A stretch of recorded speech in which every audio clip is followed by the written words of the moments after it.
कबीरा speaking. Devi Prasad की पोती मेरे कब्जे में है, अगर इतने रुपए नहीं दिए तो।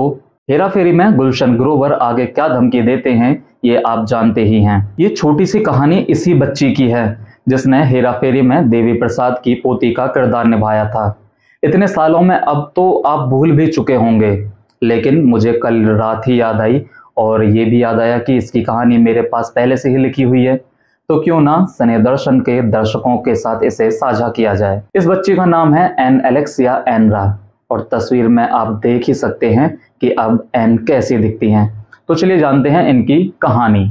देखा जाए तो हेरा फेरी में देवी प्रसाद की पोती रिंकू का किरदार एक ऐसा किरदार था जिसके चारों तरफ ही पूरी फिल्म की कहानी घूमती है। वो अलग बात है कि अक्षय कुमार, सुनील शेट्टी, तब्बू, परेश रावल और गुलशन ग्रोवर जैसे बड़े सितारों की मौजूदगी में रिंकू के किरदार पर किसी का ध्यान गया ही नहीं। साल 2000 में रिलीज हुई इस फिल्म को अब 24 साल से भी ज्यादा का वक्त हो चुका है और बीते 24 सालों में कम से कम एक बार तो आपके जहन में ये जरूर आया होगा कि देवी प्रसाद की पोती के रोल में नजर आई वो बच्ची आखिर कौन थी और अब कहां गई। इस वीडियो में आपको काफी कुछ उस बच्ची यानी एन एलेक्सिया एनरा के बारे में पता चल जाएगा। आपको जानकर हैरानी होगी कि एलेक्सिया ने सालों पहले एक्टिंग छोड़ दी थी। एलेक्सिया अब एक एंटरप्रेन्योर है और एनवायरमेंटल कंसल्टेंट बन चुकी हैं। अब आपके मन में यह सवाल उठ रहा होगा कि आखिर क्यों एलेक्सिया ने एक्टिंग छोड़ी, तो इसका जवाब है पढ़ाई। दरअसल एलेक्सिया के माता पिता नहीं चाहते थे कि वो फिल्मों में काम करे। उनकी वजह थी कि फिल्मों की शूटिंग में लगने वाला टाइम।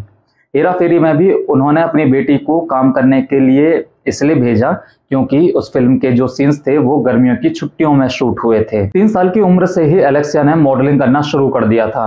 एलेक्सिया ने कई ब्रांड्स के लिए एड शूट किए थे। एड से एलेक्सिया के माता पिता को कोई परेशानी नहीं थी क्योंकि एड्स की शूटिंग 1 या 2 दिन में फिनिश हो जाती थी।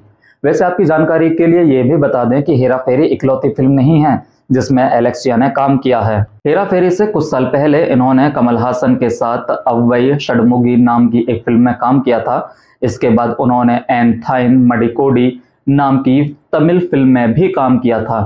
कुल मिलाकर एलेक्सिया ने 3 साल की उम्र में काम करना शुरू कर दिया था और 12 साल की उम्र तक काम किया। इस दौरान उन्होंने 200 से ज्यादा एड्स में काम किया। इनके ज्यादातर एड्स तमिल भाषा में शूट किए गए थे। अब आपको बताते हैं कि एलेक्सिया का जन्म कब और कहां हुआ था। एलेक्सिया पैदा हुई थी 30 दिसंबर 1989 को तमिलनाडु की राजधानी चेन्नई में। जब ये 12 साल की हो गई थी तो इनके माता पिता ने इन्हें पढ़ने के लिए फ्रांस भेज दिया, यानी इनकी जिंदगी का काफी समय फ्रांस में गुजरा है।